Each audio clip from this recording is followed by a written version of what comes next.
It was 2 years ago tomorrow that AirFrance Flight 447, on its way from Rio to Paris, crashed into the Atlantic off Brazil. Today, the French government said remains of more than half of the 228 people who died have now been recovered. Remains of 75 of them have been found in just the past week, near where the flight recorders were located by the same team that discovered the wreckage of the Titanic.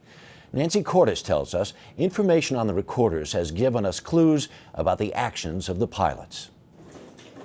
The cockpit voice recorder reveals it was the youngest of the three pilots who announced, "I have the controls," after speed indicators in the Airbus A330 malfunctioned and the autopilot disengaged.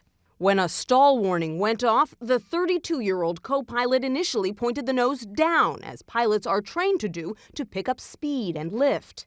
But when he leveled off and a second stall warning sounded, he pointed the nose up. The plane began to rock, then stalled, plummeting toward the Atlantic for 3.5 minutes. Just 1 minute before the plane hit the water, he handed responsibility to the other co-pilot, who was 37, saying, "You have the controls." But it was too late. The captain of the jet, who at 58 was by far the most experienced of the three, had rushed back to the cockpit from a rest break, but it does not appear he ever retook the controls.